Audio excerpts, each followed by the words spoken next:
The Yankees handled business Friday night out on the West Coast against the Padres, and Game 2 of that series goes down tonight. So let's talk pinstripes. And, of course, we got to talk about Juan Soto with New York Post Yankees beat writer Greg Joyce. Greg, out there on the West Coast, man, you bumping your Kendrick Lamar? All right, so it's a long trip out here, but it's a good way to start for the Yankees. Yeah, great start. 8-0 last night.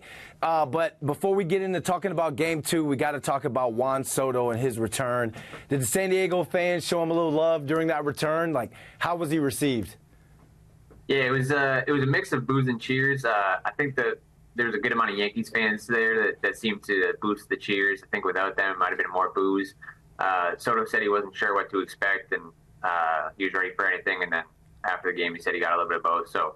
I mean, it was a real event. Anytime he walked to the plate, the crowd was buzzing, and he delivered in that second at bat with a long home run and then double later in the game. So he rose to the occasion, which is pretty fitting for him. Had a big game, kind of set off that huge third inning when they hit 3 home runs in a span of 4 batters. So he had quite a night in his first game back there after spending a season and a half with the Padres. What did he say about playing against his old team? And is it safe to say that with not only what he did last night, but with what he's done throughout the course of this season, that Brian Cashman won that trade? Yeah, I think that'll be, if they make it to the World Series this year, I think that'll be a win. Obviously, they knew they were only guaranteed 1 year of him. They're obviously going to try to make it a long-term relationship there, but we'll see how that goes. I think in the short term, the Yankees were always going to be seen as the winner of that trade as long as Soto kind of played like Soto. They did give up a good amount of pitching depth that we'll see in the next few years how that goes here. Michael King obviously getting his first chance to be a full-time starter, has had some ups and downs, but has that high potential. And then a few younger arms, Johnny Brito and Randy Vasquez, plus Drew Thorpe, who they flipped to the White Sox to get Dylan Cease. So that's working out for the Padres pretty well. But, I mean, adding a player like Soto is invaluable for the Yankees. And, he was pretty reflective on his time with the Padres. He said he felt like he didn't get to show his best self for the year and a half he was here. He said he played hard, but they didn't get to see the best of him. But he certainly showed it last night in his first game back.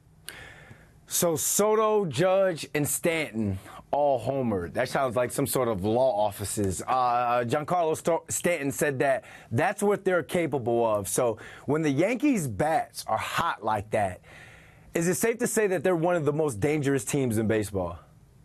Yeah, when they're clicking like that, it's tough to beat. You think of it from an opposing pitcher, and Carlos Rodon has said it a few times after it starts. It's a lineup it's quite a challenge for opposing pitchers to face just when you're having to, Volpe leading off, but then you got to get through Soto, Judge, Verdugo, then you get Stanton playing the way he is in a bounce-back year, and then Soto playing like Soto, and Judge, he had that quiet start, but he's been on some kind of a game record month of May, really.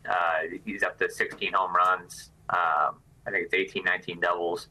It's pretty impressive, just the overall numbers he has for the season, just because of the first few weeks were a little quiet there, but he's been on some kind of pace. So when they got all those 3 guys clicking at the same time, they look like tough to beat. I think that those 3 guys have combined for 43 home runs so far, and that's more than 4 entire teams have. So we'll see if they can kind of keep this up over the course of 162, but they're 53 games into it so far, and they've had a lot of nights where, all 3 guys are clicking, and it's leading to a lot of success. You mentioned Stanton having himself a comeback year. Carlos Rodon pitched 6 shutout innings on the night. Is it safe to say that he's finally back to his old self? Yeah, he just seems, more comfortable all around. He's healthy, which is obviously big, but I think there's obviously the physical component to it, but I think there's a mental component too, just kind of feeling settled in his second year with the team, not playing catch up all year like he was last year. So, that goes a long way, and just being able to go out there and kind of try to let your talent take over. He's shown some different ways of pitching this year. It's not always that overpowering stuff. I think last night he only got 4 whiffs, which was a season low, but he was still able to throw a 6 shutout, which the Yankees will take that every single time. He's been mixing in other pitches besides just his fastball slider. So he's shown some adaptability here, and and just feeling more settled in. Like you can tell he's a different pitcher this year than he was last year. He's healthy. He's feeling good about himself, and he mentioned last night he's been the benefactor of some big run support from his teammates too. So that allows him to kind of just go out there and be aggressive. But yeah, he's off. He was one of those guys that needed a good start, and he's certainly delivering that early. Yeah, he's pitching his butt off. It's almost like the competition within the bullpen and the rotation makes every guy come out with their best of the night. Anytime they get a chance to pitch in a series or in a game. That was the Yankees' 16th win in their last 20 games. If they go 17 for 21 tonight, are they the hottest team in baseball? Yeah, it certainly seems like it. Obviously, the Phillies, they're off to a great start. I think they're the only team with a better record at this point. Last week it was the Twins who had been on a torrid pace. I think they had won 17 of 20 until the Yankees got into town and swept them. So they put an end to that. But yeah, certainly the way they've been playing lately is they seem like the hottest team. They're getting it from their rotation. Just the consistency from those guys, even without Garrett Cole, has been pretty impressive. Seems like they're getting 6 innings, 0, 1, or 2 runs allowed every single time lately for the last couple of weeks. And then when you got the offense clicking the way they are, it's a deadly combination. So yeah, they're obviously trying to sustain it for as long as they can, but the way they've played really with all cylinders clicking at the same time the last few weeks, it has been impressive. Really quick, I know winning masks everything, so is there anything that they're doing or not doing that can get them in trouble later on in the season? Yeah, I mean, just, the one thing that stood out, the one kind of damper on last night was John Birdie going down in the 9th inning with a calf strain that looks like it's going to, or we don't know yet that it's a calf strain, but, some kind of a calf injury that looks like it's going to land him on the IL. Their bench, he was going to be, a big part of their bench, especially when DJ LeMahieu comes back next week.